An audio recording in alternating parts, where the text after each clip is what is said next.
He was dragged off the plane in handcuffs for making the crew uncomfortable, but the flight attendants didn't realize they had just declared war on the one man with the power to ground their entire fleet.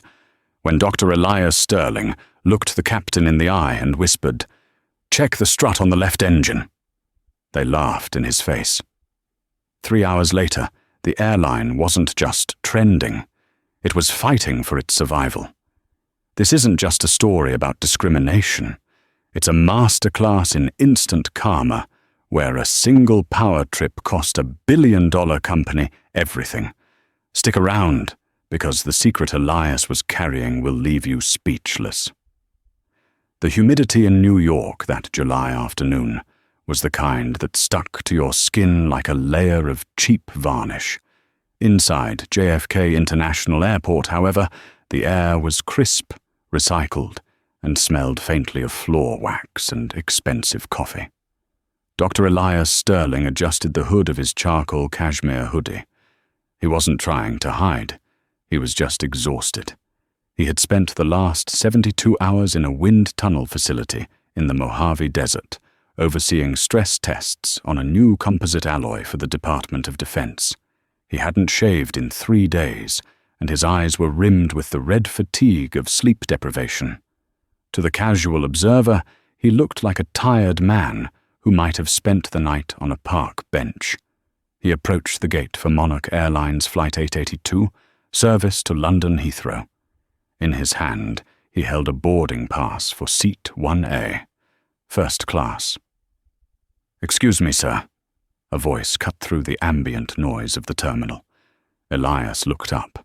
A gate agent, her name tag reading Brenda, was leaning over the podium, her eyebrows arched in a skepticism that bordered on hostility. She didn't look at his face. She looked at his hoodie, then his worn leather duffel bag, and finally his sneakers, which were scuffed with desert dust. "Zone 1 is boarding now," Brenda said, her voice dripping with that specific brand of customer service politeness that is actually a veiled insult. "Economy boarding will be called in 20 minutes. Please step aside." Elias didn't have the energy for a confrontation. He simply held up his phone, displaying the digital boarding pass. "I'm in Zone 1, Seat 1A. Brenda blinked. She snatched the phone from his hand, an invasion of personal space that made Elias stiffen, and squinted at the screen. She tapped it a few times, as if checking to see if the pixels were counterfeit. "The scanner is glitching," she announced loudly, handing the phone back without making eye contact. "Step to the side. I need to clear the actual first-class passengers first. We'll sort out your situation after." "My situation?" Elias asked, his voice low and gravelly. "I paid full fare for this ticket. The scanner didn't glitch. You didn't even scan it." "Sir, don't cause a scene," Brenda snapped, finally looking at him. Her eyes were cold, assessing his dark skin and casual clothes, and finding them incompatible with the luxury of Seat 1A. "If you can't wait patiently, I can have security escort you out of the terminal. We have a strict dress code and conduct policy for the premium cabin." Elias took a deep breath. He knew exactly who he was. He was the lead structural auditor for the International Aviation Safety Board, IASB. He was the man who had personally signed off on the airworthiness certificates for the very Boeing 737-300ER sitting at the gate. But right now, he just wanted to sleep. "Fine," Elias said. He stepped 2 feet to the right, leaning against a pillar. He watched as Brenda greeted the other passengers. A man in a beige suit walked up. "Welcome back, Mr. Henderson," she chirped. A woman with a Louis Vuitton dog carrier was ushered through with a smile. Elias waited. He waited until the entire Zone 1 and Zone 2 had boarded. Finally, when the line for economy began to form, Brenda sighed as if she were doing him a massive charity. "Go ahead, but if you smell like outside, the crew will move you to the back." Elias took his phone, scanned it himself at the automated kiosk, It beeped green immediately and walked down the jet bridge. He thought the worst was over. He was wrong. Upon entering the aircraft, the atmosphere shifted from cold to freezing.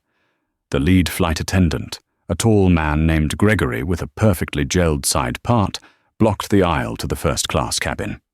"Boarding pass," Gregory demanded, hand extended. Elias showed it again. Gregory frowned, looking from the pass to Elias. "I see. Seat 1A is occupied, sir. There must be a system error. You've been double-booked. I'm going to need you to take seat 34B in economy." Elias looked past Gregory's shoulder. Seat 1A was empty. "The seat is empty," Elias said, pointing. "That seat is reserved for a pilot dead-heading to London," Gregory lied smoothly. "As I said, system error. Move to 34B or get off the plane." "I know the regulations," Elias said, his engineer's brain clicking into gear. "If I am involuntarily downgraded, you are required to provide immediate compensation of 400% of the one-way fare, cash equivalent, before departure. Plus, that seat isn't reserved. I can see the manifest on the screen behind you, Gregory. 1A is checked in boarded. That's me."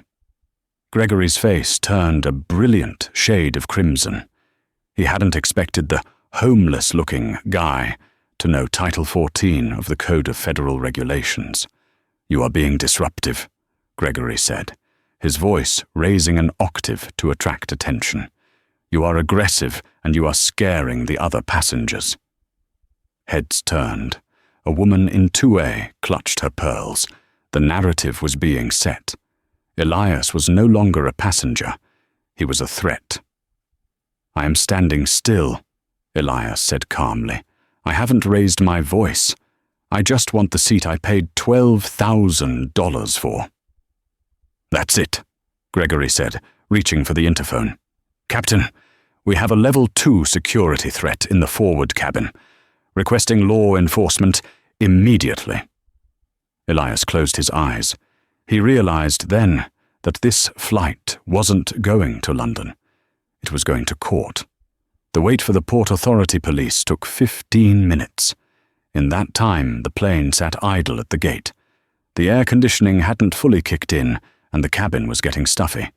Gregory stood guard at the front of the cabin, arms crossed, staring daggers at Elias. Elias remained standing near the galley, refusing to sit in economy, refusing to be bullied. He took out his phone and began to record. "Put that away!" Gregory shouted, lunging forward to swat the phone. Elias pulled back effortlessly. "I am documenting this interaction for my legal protection. You just attempted to assault a passenger. That's on video now." "Ladies and gentlemen," the captain's voice boomed over the PA system. "We apologize for the delay. We are currently waiting for authorities to remove a disruptive passenger so we can ensure a safe flight for everyone." A collective groan went up from the back of the plane. "Just get off, loser!" someone shouted from economy. "We have connections to make." Elias felt the heat rise in his cheeks, not from shame, but from a simmering, volcanic anger. He had designed the safety protocols that kept these people alive, and they were cheering for his removal. 2 police officers boarded the plane. They were large, brisk, and clearly tired of airport drama. "Sir, you need to grab your bag and come with us," the first officer said, hand resting on his belt. "I haven't done anything," Elias said, keeping his hands visible. "I hold a valid ticket for 1A. This crew is denying me boarding based on my appearance." "We aren't here to arbitrate, sir. The pilot has refused you transport. That means you are trespassing. If you don't leave voluntarily, you will be arrested." Elias looked at Gregory, who was smirking triumphantly. He looked at the passengers, who were filming him with their phones, ready to upload the crazy airplane guy videos to TikTok. "Fine," Elias said, "but I want it on record that Monarch Airlines is forcibly removing me without cause." "Move," the officer said, grabbing Elias's upper arm and shoving him toward the door. They didn't just walk him out, they marched him. Because the jet bridge was crowded with late boarding passengers and strollers, the officers decided to take him down the side stairs onto the tarmac to a waiting cruiser. It was a humiliating walk. The summer heat hit him like a hammer. The noise of the airport was deafening. The whine of APUs, the roar of distant takeoffs. As the officers pushed him toward the police car, Elias stopped dead in his tracks. "Keep moving," the officer barked. "Wait," Elias said. His voice wasn't angry anymore. It was cold. It was professional. It was the voice of the man who decided if planes fell out of the sky or stayed in it. He was looking up at the left engine of the Boeing 777, the massive GE-90 turbine. From his angle on the tarmac, looking up into the bypass duct, he saw something no one inside the plane could see. He saw something the ground crew had evidently missed in their rush to turn the plane around. There was a hairline fracture on the pylon attachment lug, the metal arm that literally held the massive engine to the wing. And dripping from the cowling was a dark, viscous fluid that was definitely not water. It was hydraulic fluid, mixed with oil. "Officer," Elias said, planting his feet, "I am not resisting. But you need to listen to me. That plane cannot take off." Yeah, you're a flight expert now," the officer scoffed, opening the car door. "I am Dr. Elias Sterling, Chief Auditor for the IASB, Elias said, turning to face them. "My ID is in my left pocket. Look at the engine strut. There is a visible stress fracture on the primary mount. If that plane hits maximum thrust on takeoff, the torque will shear that bolt. The engine will detach. It will tear the wing off. Everyone on that plane will die." The officers paused. There was something in the absolute certainty of his tone that cut through their annoyance. "Check my wallet," Elias urged. The second officer reached into Elias's pocket and pulled out a slim leather wallet. He flipped it open. Behind a generic credit card was a platinum-badged credential with a holographic seal of the Department of Transportation and the IASB. Clearance level. Global, Tier 1. Authority. Grounding. Certification. The officer's eyes went wide. He looked at the badge, then at the homeless guy in the hoodie. "Holy shit," the officer whispered. "Get the captain down here," Elias ordered. He wasn't the victim anymore. He was the authority. "And get the Port Authority fire marshal. Now."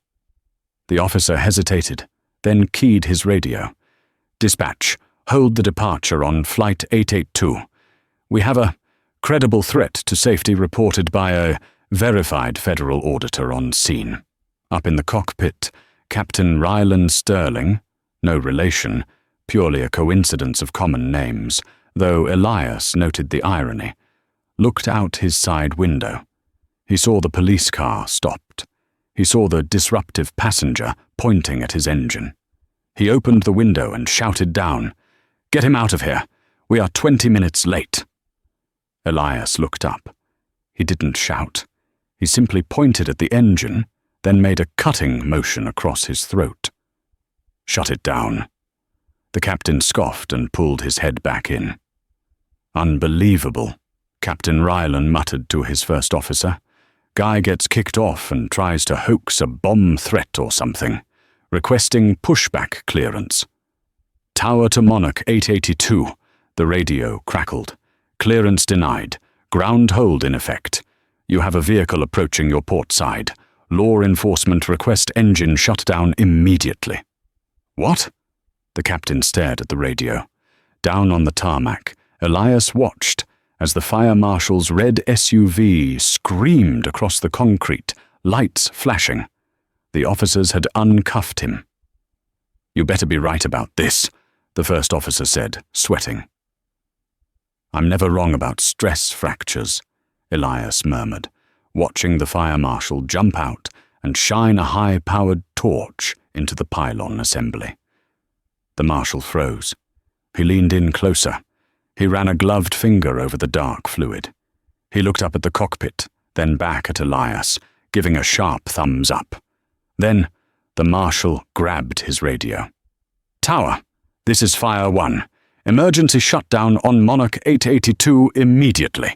We have a catastrophic structural failure imminent on the number 1 engine pylon.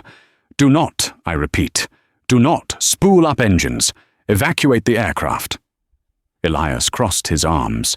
The humiliation of the last hour washed away, replaced by the grim satisfaction of professional vindication. But he wasn't done. The crew had treated him like garbage because they thought he was powerless. He took out his phone and dialed a number that very few people possessed. It was the direct line to the regional director of the FAA. "Dennis," Elias said when the line picked up. "It's Elias. I'm at JFK. I'm going to need you to issue an emergency airworthiness directive for Monarch Airlines." "Yes, the whole fleet." "Why?" "Because I just found a Tier 1 failure that their maintenance crew signed off on, and their flight crew just tried to have me arrested for pointing it out. We're shutting them down, Dennis. All of them." As the emergency slides deployed and passengers began to scream, sliding down the yellow chutes onto the tarmac, Elias stood by the police car, the wind whipping his hoodie. Brenda and Gregory came down the forward stairs, looking pale and shaken. They saw Elias standing there, not in handcuffs, but chatting with the fire chief and the police sergeant. Elias caught Gregory's eye. He smiled just a little. "I told you," Elias mouthed.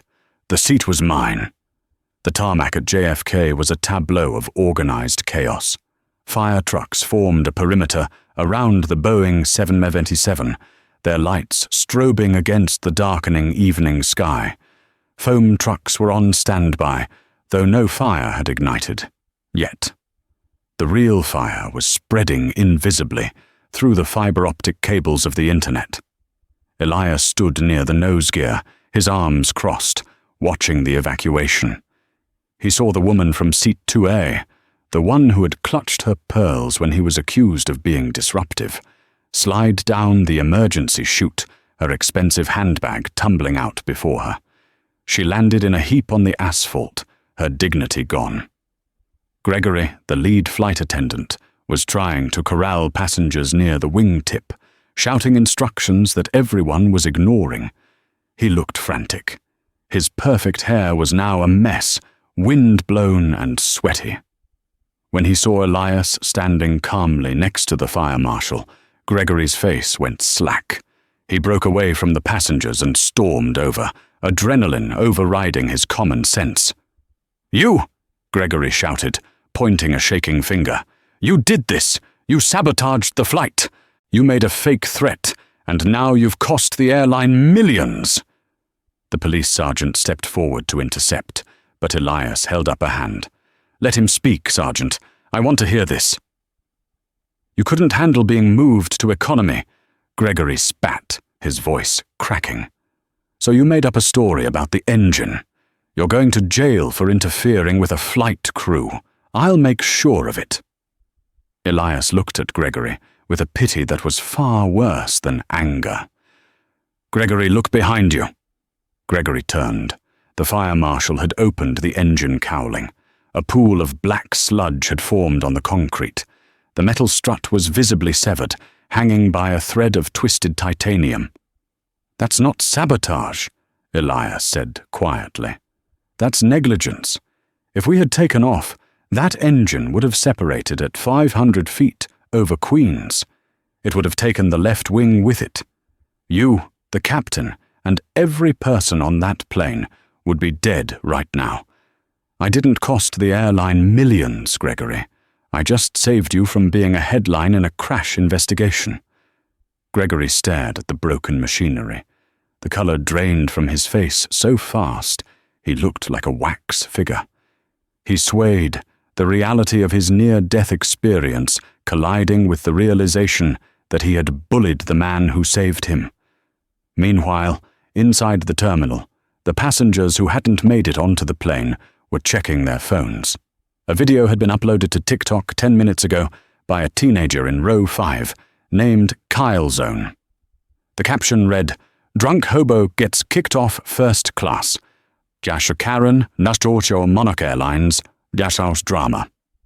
The video showed Elias standing calmly, stating he had a ticket. It showed Gregory sneering. It showed the police dragging Elias away. The comment section was initially brutal. Imagine paying for first class and sitting next to that guy. "Bye, Felicia." Flight attendants are heroes. They don't get paid enough for this. But then, the twist happened. A second video surfaced. This one was live-streamed by a passenger on the tarmac, moments after the evacuation. "OMG, the engine is broken. The guy they kicked off was right. He saved us." Hero, 100 JFK. Yes, at Monarch. The video panned from the weeping passengers to the fire marshal inspecting the engine, then zoomed in on Elias, who was showing his credentials to the police. The internet detectives went to work. Within 20 minutes, a Twitter user with the handle Aviation Watchdog posted a thread that went viral instantly. Aviation Watchdog. "Guys, that hobo, they kicked off Monarch Flight 882? That's Dr. Elias Sterling. I looked him up. He's the former head of engineering at Boeing and currently the chief auditor for the IASB. He literally wrote the textbook on the Boeing 737 structural integrity. Monarch Airlines just tried to arrest the one guy who knows their planes better than they do." Karma. The narrative flipped so hard it caused whiplash. The original video of Gregory kicking Elias off was now being flooded with new comments. "That flight attendant is done. They kicked off the safety inspector because of his hoodie. Racist much? Monarch Airlines stock is about to be cheaper than a Spirit flight." Back on the tarmac, Captain Ryland Sterling approached Elias. The captain was a proud man, a 20-year veteran, but he walked with the heaviness of someone who knew his career was over. He took off his cap. "Dr. Sterling," the captain said, his voice raspy. "Captain?" Elias acknowledged coldly. I was told you were a security threat. I didn't know." "You didn't check," Elias said. "You're the pilot in command. The buck stops with you. You were 20 minutes late, so you skipped the walk-around inspection. You let the ground crew pencil whip the forms because you wanted to make your slot time. You prioritized the schedule over the safety of 300 souls." The captain stammered. "Save it for the NTSB," Elias said, turning away. "My team is already seizing the maintenance logs. And Captain, I suggest you call your union rep. You're going to need a very good lawyer." Elias's phone buzzed. It was a notification. Monarch Airlines had just released an official statement on Twitter. Monarch Airlines. Flight 882 was cancelled due to a minor maintenance issue. A disruptive passenger was removed prior to the cancellation for safety reasons. We prioritize the comfort of all our guests. Elias read the tweet and laughed. A dry, humorless sound. They were still lying. They were doubling down. "Minor maintenance issue," Elias muttered to himself. He tapped his phone, opening his contact list. He found the number for CNN breaking news desk. "Hello," Elias said into the phone. "My name is Dr. Elias Sterling. I'm the passenger Monarch just claimed was disruptive. I'm standing next to their minor maintenance issue, and I think you're going to want to send a camera crew to Gate 42 immediately. Why? Because I'm about to ground their entire fleet on live television." Chicago, the corporate headquarters of Monarch Airlines. The executive boardroom on the 45th floor offered a panoramic view of Lake Michigan, but nobody was looking at the view. The room smelled of fear and stale espresso. Preston O'Connell, the CEO of Monarch Airlines, paced the length of the mahogany table. He was a man who measured success in quarterly earnings and stock buybacks. He wore a $5,000 suit, but currently he was sweating through it. Tell me this is contained, Preston barked at his VP of Public Relations, a sharp-featured woman named Jessica. It's trending, Preston, Jessica said, her eyes glued to her iPad. Top 5 worldwide. But we're sticking to the narrative. Disruptive passenger unrelated to mechanical issue.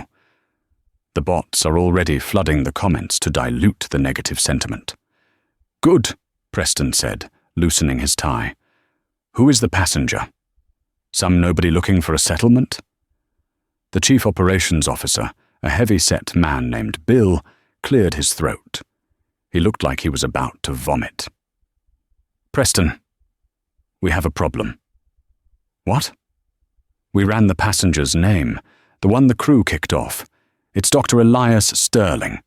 Preston frowned. Sterling? Who cares? Give him a travel voucher and a confidentiality agreement. Preston, Bill said, his voice trembling. Elias Sterling is the Grim Reaper of aviation. Remember the Aerostar grounding in 2018? That was him. Remember when Titan Airways lost their certification in Europe? Him. He's the chief auditor for the IASB. He reports directly to the Department of Transportation and the FAA administrator. The room went silent. The air conditioning hummed, sounding like a countdown. And, Bill continued, our maintenance logs for that aircraft, they were signed off by a third-party contractor in Newark to save costs, the same contractor Sterling has been investigating for months. Preston stopped pacing. Are you telling me, he whispered, that my flight crew kicked the federal safety inspector off a plane just moments before he found a structural failure? Yes. Get him on the phone, Preston screamed. Now! Offer him anything. Upgrade him to private jet status for life. Give him $1 million. I don't care. Just get him to stop talking. Jessica's face went pale. Preston, turn on the TV. On the massive wall-mounted screen, CNN breaking news was playing. The Chiron read, Whistleblower exposes Monarch Airlines negligence. There was Elias standing in the terminal, still wearing his dusty hoodie, looking like a weary prophet. A microphone was thrust in his face. Dr. Sterling, Monarch says this was a minor issue. What's your response? The reporter asked. Elias looked directly into the camera. It felt like he was looking directly into Preston's soul. A severed engine pylon is not a minor issue, Elias said calmly. It is a catastrophic lapse in protocol. It indicates systemic rot in the maintenance culture. I have just spoken with the FAA administrator. Effective immediately, I am recommending an emergency airworthiness directive. Preston grabbed the remote and turned up the volume, his hands shaking. What does that mean for travelers? The reporter asked. It means, Elias said, that as of 10 minutes ago, the Monarch Airlines fleet is grounded. No Monarch plane takes off anywhere in the world until every single engine pylon is inspected by an independent team. And frankly, given what I experienced today, the arrogance, the profiling, the refusal to listen to safety concerns, I don't think this airline should be flying at all. Preston O'Connell watched as his phone began to light up. Line 1, Line 2, Line 3. Line 1 was the board of directors. Line 2 was the FAA. Line 3 was the bank holding their debt. Stock price, Preston croaked. Bill checked his laptop. We're in freefall, Preston. Down 18% in pre-market trading. Trading has been halted. The shareholders are panicking. Preston slumped into his chair. He had spent 10 years building cost-cutting measures, firing senior mechanics to hire cheap contractors, pushing crews to ignore minor issues to keep the schedule. He had built a house of cards on the back of safety margins, and one man in a hoodie had just blown it all down. Get legal in here, Preston whispered. We need to sue him. Defamation. Something. We can't sue him, Preston, Bill said quietly. He was right. The engine was broken. And we have video of our head flight attendant assaulting him. If we go to court, discovery will reveal the maintenance cuts. We'll go to prison." The intercom on the table buzzed. "Mr. O'Connell, security is calling from the lobby." "What now?" Preston snapped. "There are federal agents in the lobby, sir, from the Department of Transportation and the FBI. They have a warrant for the server room and the maintenance records. They say they're here on behalf of Dr. Sterling." Preston closed his eyes. The homeless man wasn't just grounding the planes. He was coming for the throne. Back at JFK, Elias finished his interview. He walked away from the cameras, ignoring the shouting reporters. He walked over to the ticket counter, where Brenda, the gate agent, was frantically typing on her computer, trying to rebook hundreds of angry passengers. The terminal was chaos. Angry travelers were screaming at the staff. The screens behind the desk were turning red. "Cancelled! Cancelled! Cancelled!" Elias stopped in front of Brenda. She looked up, her eyes red from crying. She saw him and froze. "I need to rebook," Elias said gently. We aren't flying," Brenda whispered. "Everything is grounded." "I know," Elias said. "I'm booking on British Airways, but I wanted to return this." He placed a small, crumpled piece of paper on the counter. It was the complaint card she had handed him earlier when he asked for her manager. "You said I didn't fit the image of a first-class passenger," Elias said. "You were right. I don't fit the image of your airline, because I value integrity." He picked up his duffel bag. "Have a nice evening, Brenda." As Elias walked away toward the British Airways terminal, his phone buzzed again. It was an unknown number. He answered. "This is Elias." "Dr. Sterling." A deep, polished voice spoke. "This is Arthur Pendleton, chairman of the board for Monarch Airlines. I'm calling from a private line. We would like to negotiate." Elias stopped walking. He smiled, a cold, shark-like smile. "I don't negotiate with terrorists, Mr. Pendleton," Elias said, "and people who fly unsafe planes to save a nickel are the worst kind of terrorists." "Please," Pendleton sounded desperate. "The CEO, Preston O'Connell, we're firing him. Tonight, we're firing the flight attendant, Gregory. We're firing the captain.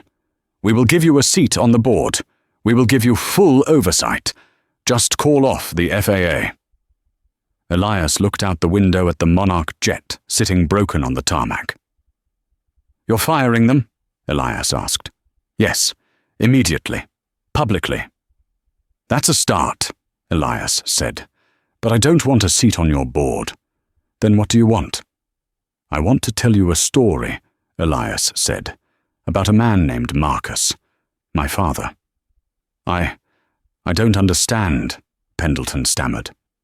10 years ago," Elias said, his voice dropping an octave. "My father died on a Monarch Airlines flight, Flight 404. A hydraulic failure caused a runway overrun in Denver. The NTSB called it an accident. I knew it was maintenance fraud. I've been waiting 10 years to get into your books, Mr. Pendleton. I didn't get on this flight to go to London. I got on this flight to find the smoking gun." There was dead silence on the other end of the line. "And today," Elias whispered, "you handed it to me." The collapse of Monarch Airlines didn't happen over months. It happened over hours. While Elias sat in the first-class lounge of British Airways, sipping a sparkling water and watching the news, the lives of the people who had wronged him were systematically dismantling. Gregory, the lead flight attendant, was the first to fall. By the time he was allowed to leave the airport, his face was on every news channel in America. The video of him trying to snatch Elias's phone had been remixed, memed and analyzed by body language experts.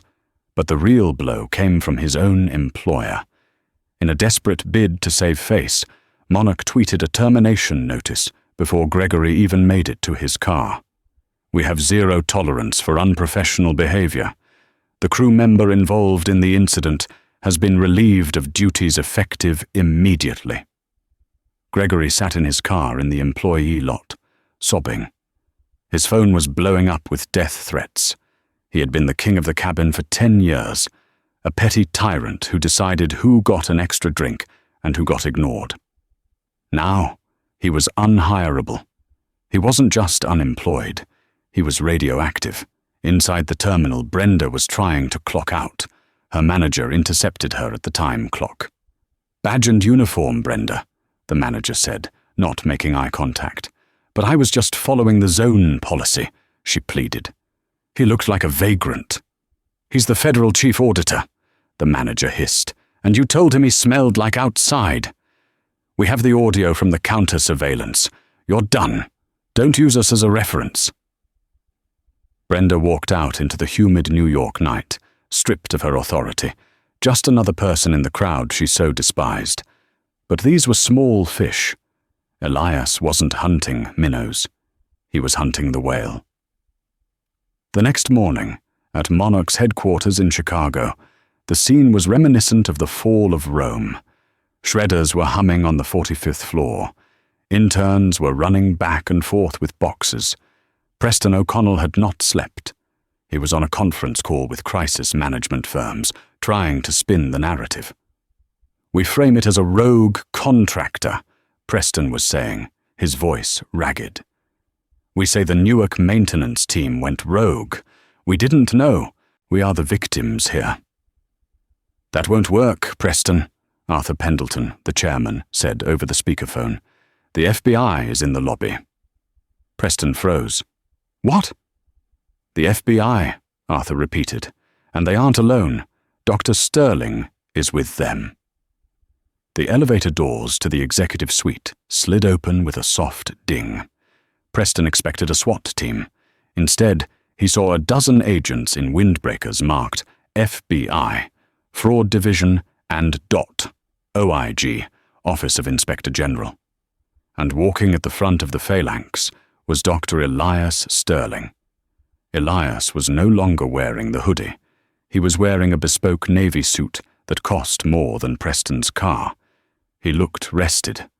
He looked dangerous. "Mr. O'Connell," Elias said, his voice carrying across the silent, open-plan office, "please step away from the shredder." "You have no right to be here," Preston blustered, stepping in front of a bin full of cross-cut paper. "This is private property. Where is your warrant?" Elias nodded to the lead agent, a stern woman named Agent Miller. She slapped a piece of paper onto Preston's chest. "Search and seizure warrant for all physical and digital records regarding the maintenance of the Boeing 737 fleet, specifically relating to cost-saving directives issued by the CEO," Agent Miller recited. "Directives?" Preston laughed nervously. "I never issued directives to cut safety." Elias walked past Preston and picked up a framed photo on the CEO's desk. It was a picture of Preston shaking hands with a politician. "You know, Preston," Elias said conversationally, "digital forensics is a beautiful thing. You think deleting an email makes it go away? You think shredding a work order hides the purchase history?" Elias turned to face the room of terrified executives. "We know about Project Icarus," Elias said. The room audibly gasped. The color drained from Preston's face so completely he looked like a corpse. "I don't know what you're talking about," Preston whispered. "Project Icarus," Elias continued, raising his voice so the secretaries and junior VPs could hear. "The internal initiative to extend part life by 20% beyond manufacturer recommendations. You calculated that the cost of lawsuits from potential crashes would be less than the cost of replacing the parts. You monetized human life.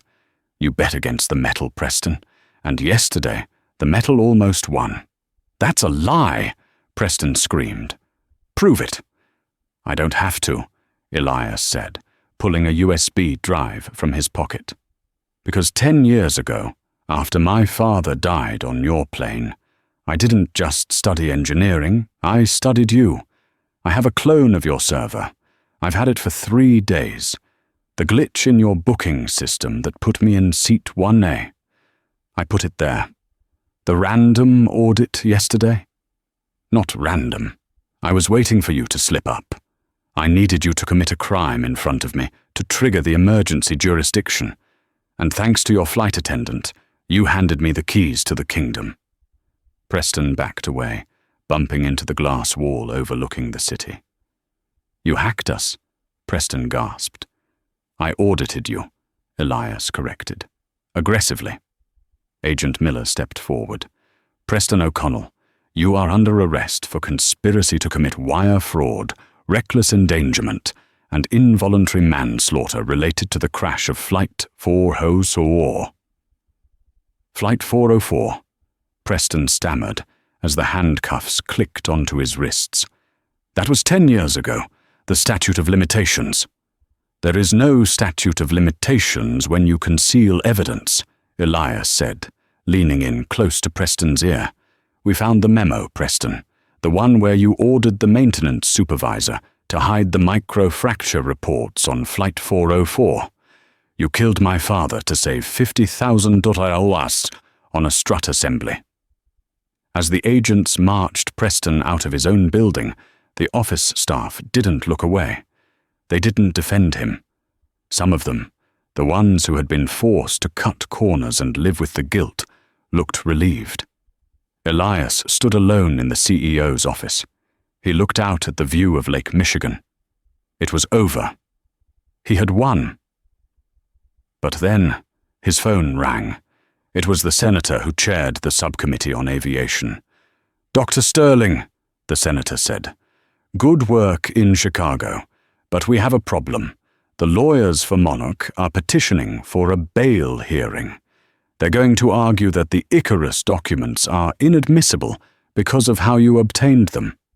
They're calling it a fruit of the poisonous tree. They say you entrapped them. Elias tightened his grip on the phone.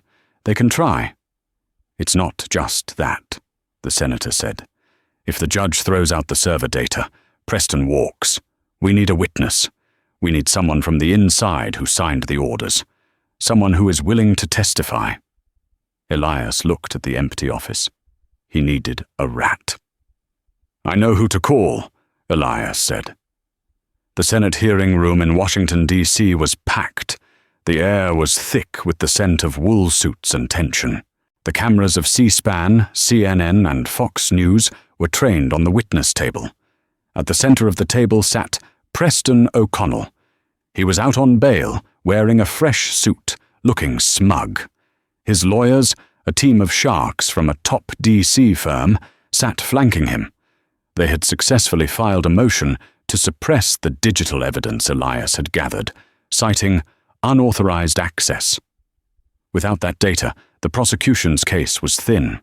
They had the incident at JFK, sure, but that was just negligence, not a criminal conspiracy. Preston was looking at a fine, not prison. Elias sat in the gallery, 3 rows back. He sat stoically, watching the man who killed his father smile at the cameras. Mr. O'Connell, Senator Davidson began, adjusting his glasses. You claim that you had no knowledge of the deteriorating state of your fleet. You claim that the Project Icarus initiative is a fabrication. That is correct, Senator, Preston said smoothly. Dr. Sterling is a grieving son with a vendetta. He has fabricated a conspiracy theory to cope with his loss. Monarch Airlines has an impeccable safety record. Impeccable? Senator Davidson asked. Your plane almost dropped an engine on Queens 3 days ago. A singular anomaly, Preston dismissed. A mistake by a third-party vendor. We have already terminated our contract with them. Elias watched Preston's confidence. It was sickening. The legal system was being twisted to protect the guilty. Does the prosecution have any further witnesses? The senator asked, looking toward the Department of Justice table. The lead prosecutor stood up. He looked nervous. We do not at this time, Senator. However, actually, a voice boomed from the back of the room. I have a witness. The room turned. Elias Sterling stood up. Dr. Sterling, the senator warned, you are not counsel. You cannot call witnesses. I'm not calling a witness, Elias said, stepping into the aisle. I'm yielding my time to a whistleblower who just entered the building under federal protection. The double doors at the back of the chamber opened. A hush fell over the room. Preston O'Connell turned around, and for the first time since his arrest, genuine terror filled his eyes. Walking into the room was Bill, the Chief Operations Officer of Monarch. The heavy-set man who had been in the boardroom with Preston. But Bill wasn't alone. He was being escorted by 2 U.S. Marshals, and he was carrying a heavy cardboard box. Mr. William Henderson, the senator said, surprised. You are the COO of Monarch. Former COO, Bill said, his voice shaking but loud. He walked to the witness table and sat down, ignoring Preston's glare. Bill, what are you doing? Preston hissed. Think about your pension. I'm thinking about the engine, Preston, Bill said, looking at his old boss with disgust. I'm thinking about the fact that my grandkids fly on these planes. Bill opened the box. He pulled out a physical ledger, an old-school, bound book. Senator, Bill said into the microphone. Preston thought he deleted everything. He wiped the servers. He magnetized the backups. But he forgot that I'm old-fashioned. I kept a hard copy, a shadow log. The cameras zoomed in. This book, Bill tapped the leather cover, contains the wet ink signatures of Preston O'Connell on every single denial of service request for the last 10 years. It includes the denial for the replacement of the hydraulic pump on Flight 404. Preston lunged. He actually lunged across the table, grabbing at the book. You traitor! The marshals were on him in a second. They slammed Preston back into his chair. The room erupted. Gavels banged. Order! The senator shouted. Order! Bill didn't flinch. He opened the book to a marked page. Here it is. September 14th, 2014.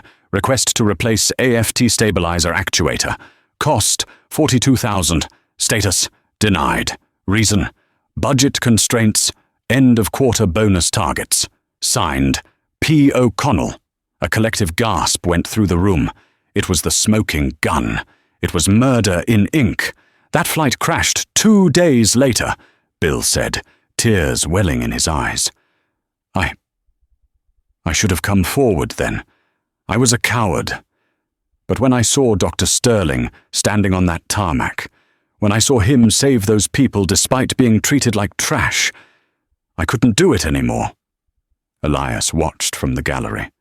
He felt a weight lift off his chest, a weight he had carried for a decade. The senator looked down at Preston, who was now slumped in his chair, defeated. Mr. O'Connell, the senator said, his voice like ice. It appears you won't be needing that bail hearing after all. The gavel came down 3 months later, but the sound echoed around the world. The trial of Preston O'Connell was swift. The evidence provided by Bill Henderson, the shadow log, was irrefutable. It painted a picture of corporate greed so profound that even the most expensive defense lawyers couldn't obscure it. Preston stood in the federal courthouse, stripped of his expensive suits, wearing an orange jumpsuit that didn't fit. The judge, a woman known for her leniency in white-collar crimes, showed none that day. Mr. O'Connell, she said, peering over her glasses. You turned a transportation company into a game of Russian roulette. You are sentenced to 25 years in federal prison without the possibility of parole. May God have mercy on your soul, because the families of Flight 404 certainly will not. As Preston was led away in handcuffs, he looked into the gallery. He saw Elias sitting in the front row. Preston opened his mouth to speak, perhaps to curse him, perhaps to beg, but the marshals shoved him forward. He vanished through the side door, a billionaire turned inmate in the blink of an eye. Monarch Airlines didn't survive. The brand was toxic. The stock hit zero. The assets were liquidated. The planes were sold for parts or painted over by competitors. The name Monarch became a cautionary tale in business schools across the country. But from the ashes, something new emerged. 6 months after the sentencing, Elias stood at the edge of a grassy field near Denver International Airport. It was the crash site of Flight 404. There was a memorial there, a simple granite wall with the names of the victims etched into the stone. Elias traced his fingers over the name. Marcus Sterling. "It's done, Dad," Elias whispered. The wind blew across the plains, rustling the grass.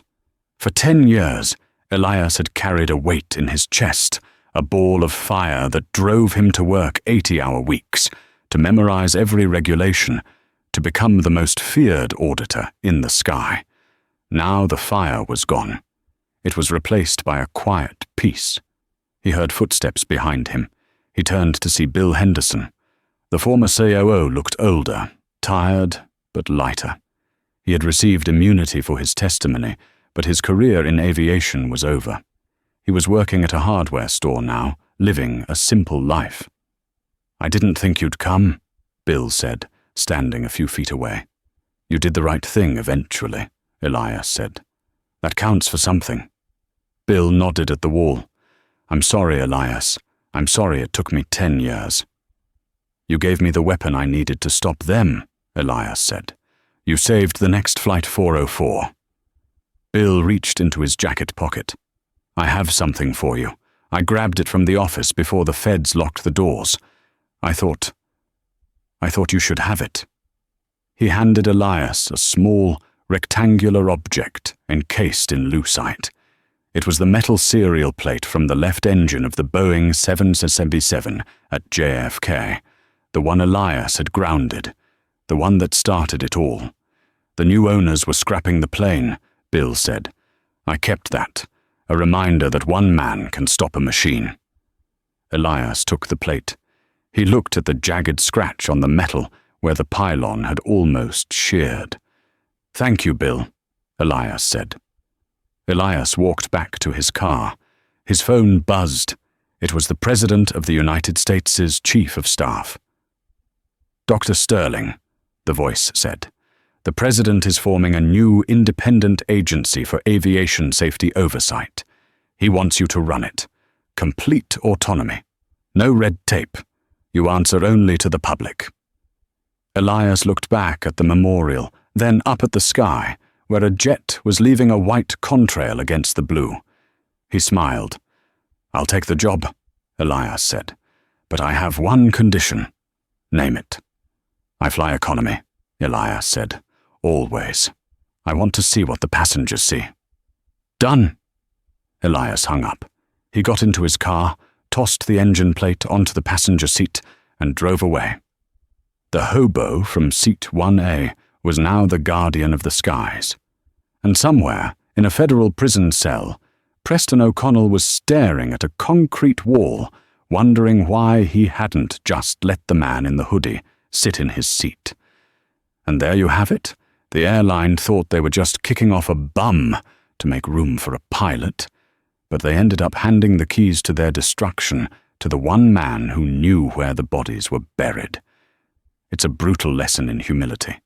Treat everyone with respect, because you never know who you're talking to. Dr. Sterling didn't just win a lawsuit, he dismantled a corrupt empire and saved thousands of lives in the process.